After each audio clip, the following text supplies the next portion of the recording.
Hello दोस्तों, मैं are के शर्मा आप लोगों को स्वागत करता हूं आपका अपना यूट्यूब चैनल सीजेबी क्लासेस इंस्टीट्यूट पर।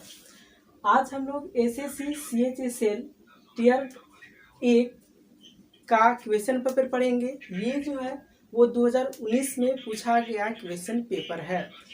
ये जो एग्ज़ाम हुआ था ये हुआ था 11/7/2019 को जी। तो हम लोग आज इसी क्वेश्चन पेपर को बहुत ही विस्तार में पढ़ेंगे, पार्ट बाय पार्ट हर एक सेक्शन के ऊपर काम करेंगे हम लोग।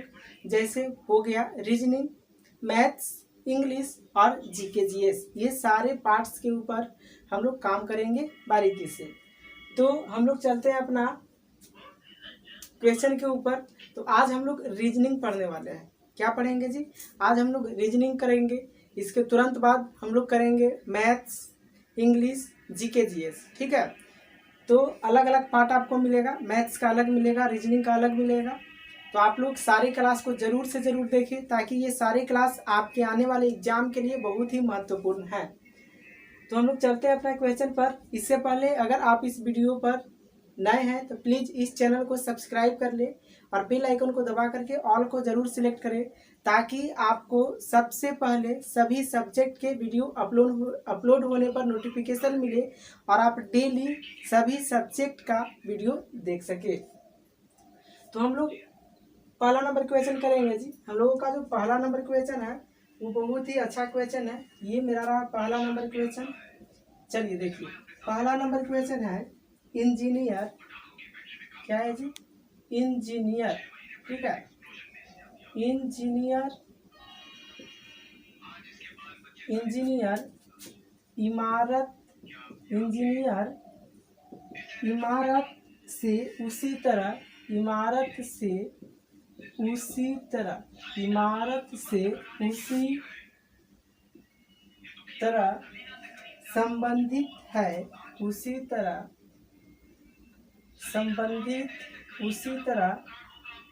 संबंधित है जैसे, ठीक है, क्या?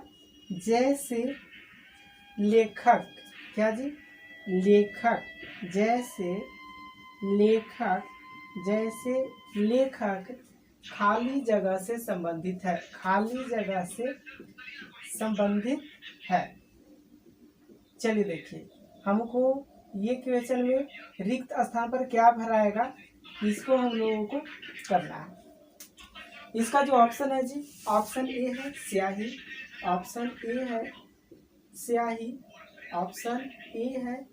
स्याही, ऑप्शन नंबर जो बी है वो है कागज।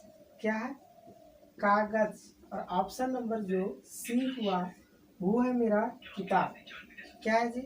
ऑप्शन नंबर सी है किताब और ऑप्शन नंबर जो डी हुआ वो हुआ कलम।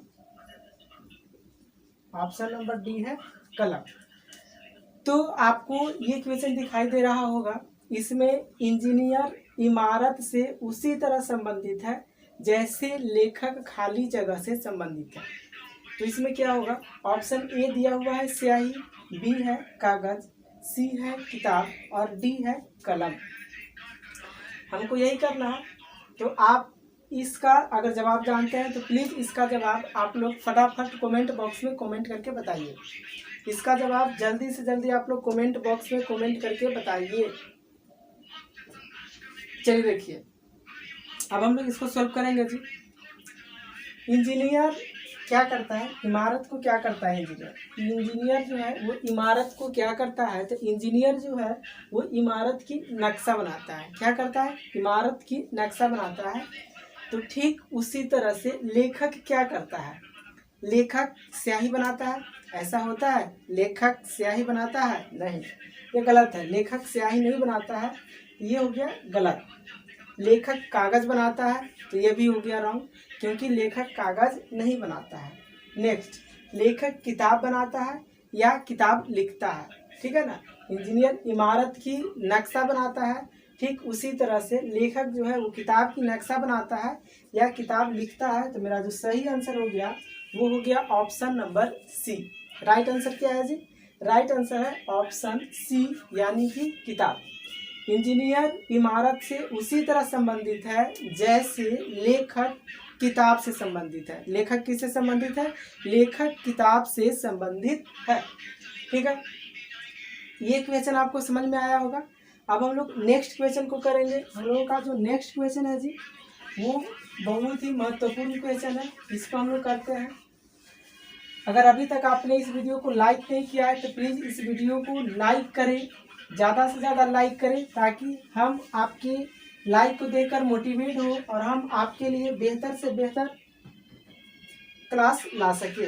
अब मेरा जो क्वेश्चन नंबर सेकेंड है जी, वो जो है वो एक ग्राफ, वो है आपका फिगर वाला, यानी कि नॉन वर्बल क्वेश्चन है।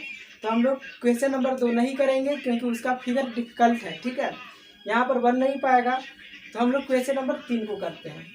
तो हम लोगों का जो क्वेश्चन नंबर 3 है वो है मेरा अंग्रेजी शब्दकोश, अंग्रेजी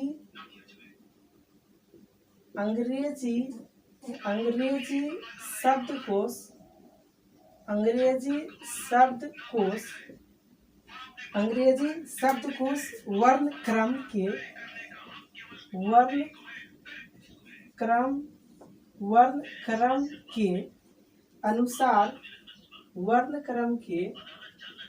अनुसार निम्नलिखित शब्दों को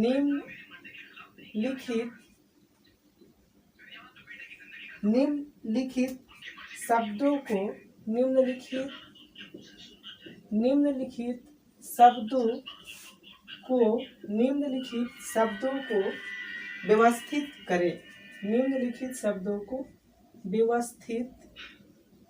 निम्नलिखित शब्दों को व्यवस्थित करें। इसका जो ऑप्शन है वो है ऑप्शन, इसमें क्या दिया हुआ है, जो दिया हुआ है उसको हम लोग करेंगे। पहला दिया हुआ है मरकरी, MECURARY, मरकरी है। दूसरा जो है वो मेरा दिया हुआ है अर्थ, क्या दिया हुआ है जी, दूसरा दिया हुआ है अर्थ। तीसरा क्या दिया हुआ है, तीसरा जो मेरा दिया हुआ है वो है जुपिटर। तीसरा क्या है, वो है जुपिटर। और चौथा क्या है, चौथा जो मेरा है ऑप्शन वो है वेनस। क्या है, वेनस। और पांचवा हो गया मार्स। क्या है, पांचवा है मार्स। ठीक है, इसको सजाना है। तो मेरा जो ऑप्शन क्या है, ऑप्शन अभी तक हम नहीं लिखे हैं। चलिए हम आपको ऑप्शन लिख करके देते हैं इधर जी। मेरा जो ऑप्शन है, ए नंबर जो ऑप्शन है वो है 2 3 5 1 4। ठीक है, ऑप्शन नंबर जो बी होगा, ऑप्शन नंबर जो बी है वो है मेरा 4 2 5 3 1।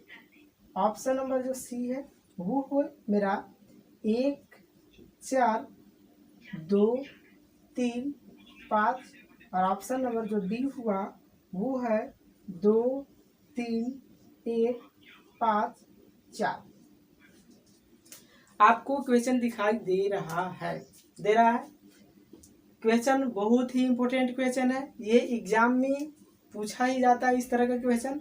तो आप लोग आराम से इस क्वेश्चन को पढ़िए और बनाने की कोशिश कीजिए। ठीक है, अगर आपसे इसका आंसर आता है तो प्लीज आप इसको कमेंट बॉक्स में जरूर से जरूर कमेंट करके हमको बताएं। चलिए अब हम आपको इस क्वेश्चन को बताते हैं जी। बोला गया है अंग्रेजी शब्दकोश, यानी कि जो अंग्रेजी वर्ड मीनिंग का जो डिक्शनरी होता है उसमें वर्ण क्रम के अनुसार, यानी कि अल्फाबेट के अनुसार निम्नलिखित शब्दों को व्यवस्थित करना है। यानी कि डिक्शनरी जो होता है, इंग्लिश डिक्शनरी, उसमें किस तरह से शब्द को रीअरेंज करके दिया हुआ रहता है, ठीक उसी तरह से यहाँ पर रीअरेंज करके आपको देना है। यानी कि सबसे पहले हम लोग देखेंगे कि अगर अल्फ़ाबेट चालू कहाँ से होता है, तो इसमें सबसे पहले अल्फ़ाबेट चालू होने वाले वर्ड कौन सा है, एम नहीं है, EJVM में सबसे पहले ई आता है। क्या आता है जी, ई आता है। तो यहाँ पर ई होगा, यानी कि 2 नंबर। तो हम ऑप्शन में मिलाएंगे कि 2 नंबर कहाँ कहाँ है। शुरू बार में 2, ये 2 है, तो 2 कहाँ कहाँ है, ऑप्शन ए में और ऑप्शन डी में। तो साफ साफ हमको नजर आ रहा है कि ऑप्शन बी और ऑप्शन सी आंसर नहीं होगा। अब हमको ऑप्शन ए और ऑप्शन डी में से ही आंसर ढूंढना है। चलिए देखिए, अब हम देखेंगे कि ई के बाद कौन सा अक्षर आता है एबीसीडी में। एम आता है, भी आता है, जे आता है, एम आता है। तो इसके बाद जो आता है अक्षर वो है आपका जे। क्या है जी? जे। ई के बाद आता है जे, यानी कि 3 नंबर। 2 के बाद 3 कहाँ है ये देखेंगे, तो 2 के बाद 3 इसमें भी है और 3 इसमें भी है। यहाँ तक सही है। नेक्स्ट आगे बढ़ते हैं। जे के बाद क्या होता है जी?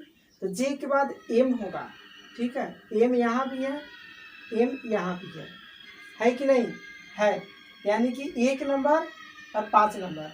तो ये दोनों में हमको देखना होगा कि कौन पहले होगा। तो ये दोनों में देखने के लिए अब दोनों में और आगे बढ़ेंगे। एम के तुरंत बाद क्या दिया हुआ है? ई। और यहाँ पर एम के तुरंत बाद क्या दिया हुआ है? ए। तो एम के तुरंत बाद क्या होता है? ए होता है, उसके बाद ही ना ई आता है। तो सबसे पहले ए वाला होगा, यानी कि ऑप्शन 5। तो 2 3 5 ये है, यहाँ पर 2 3 1। तो मेरा ऑप्शन जो होगा ये होगा 5 नंबर वाला, यानी कि राइट आंसर यहाँ पर जो होगा वो ऑप्शन ई, और ऑप्शन डी मेरा जो हो जाएगा वो रॉन्ग हो जाएगा। आपको समझ में आ गया होगा। अंग्रेजी डिक्शनरी जो है वर्ड मीनिंग का, उसमें आपको रीअरेंज किस तरह से रहता है वर्ड, वही यहाँ पर रीअरेंज करना है। तो आपको सबसे पहले एक एक अल्फ़ाबेट को चेक करना होगा, वो भी आपको शुरू से। ठीक है, बीच से नहीं चेक करेंगे, शुरू से चेक करेंगे कि कौन सबसे पहले आता है और उसके बाद कौन आता है। तभी हम लोग क्वेश्चन को आराम से सोल्व कर पाएंगे और हम लोगों का जो राइट आंसर होगा वो फटाफट निकल जाएगा। तो चलिए अब हम लोग नेक्स्ट क्वेश्चन नंबर को करते हैं जी। हम लोगों का जो क्वेश्चन नंबर है वो है 4। ठीक है, तो अब हम लोग क्वेश्चन नंबर 4 को करेंगे। चलिए देखिए, क्वेश्चन नंबर 4 को हम लोग करने वाले हैं। क्वेश्चन नंबर 4 आप लोग फटाफट से कमेंट कीजिए। अगर आप लोग आंसर जानते हैं तो आप लोग कमेंट करने में मत चूकिए। और आप लोग कहाँ से इस वीडियो को देख रहे हैं, प्लीज़ आप लोग अपने शहर का नाम लिख दीजिए, ताकि हमें मालूम चल सके कि आप लोग यहाँ से वीडियो को देख रहे हैं। चलिए क्वेश्चन नंबर 4 है जी, हम लोगों का ये क्वेश्चन नंबर 4 है। उस वेन आरेख का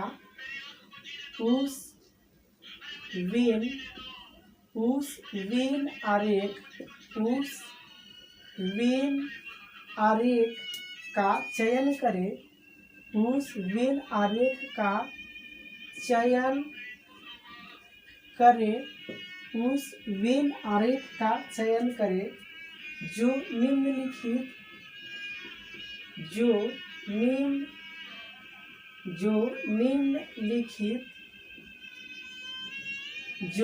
निम्नलिखित वर्गों के बीच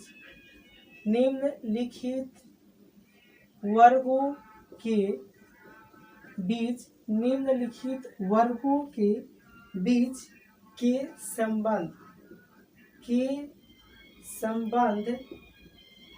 निम्नलिखित वर्गों के बीच के संबंध को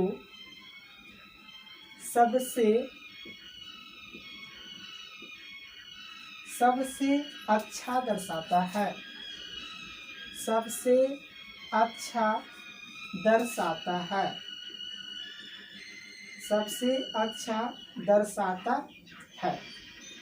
यह है मेरा क्वेश्चन। तो इसमें क्या है, जो वो दिया गया है वो है चूहे। इसके बाद दिया हुआ है मेढक, उसके बाद दिया हुआ है मेढक, और इसके बाद है सांप। अब जो मेरा ऑप्शन है जी, ऑप्शन जो ए है वो देखिए, ऑप्शन ए है, वेन आरेख है, ये हो गया। इसके बाद एक ये है और एक है अलग। जो ऑप्शन नंबर बी है वो मेरा है 1 2 और 3, तीनों अलग अलग है।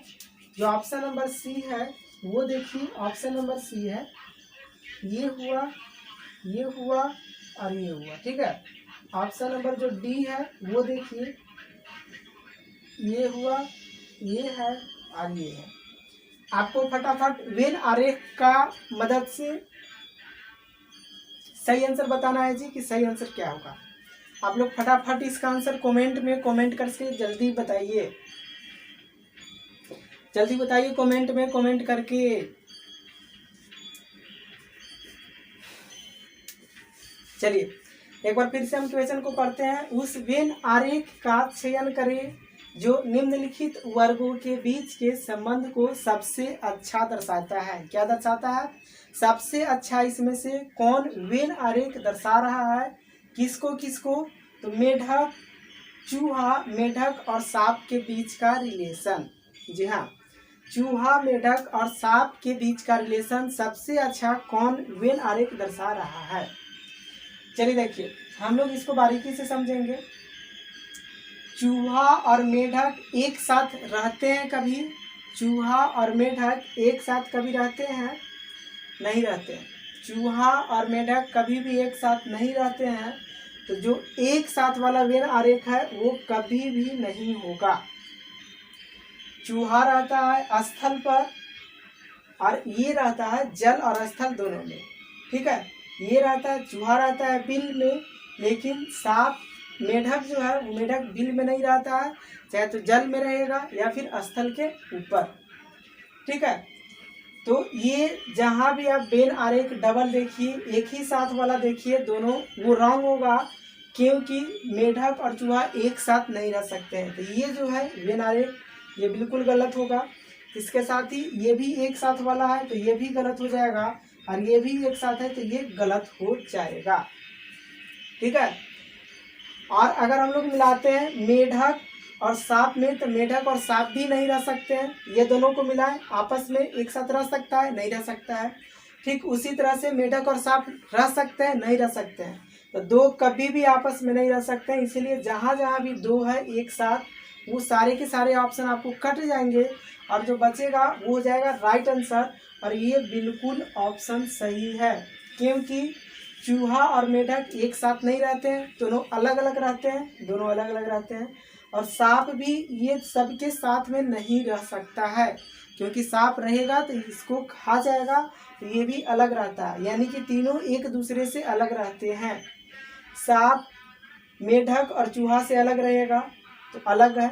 इसके बाद मेढक रहता है पानी में, लेकिन चूहा रहता है बिल में। ठीक है, तो इसका वेन आरेख जो है ऑप्शन नंबर बी बिल्कुल सही होगा। आपको समझ में आ गया होगा, आपको समझ में आ गया होगा, हमको पूरा विश्वास है। चलिए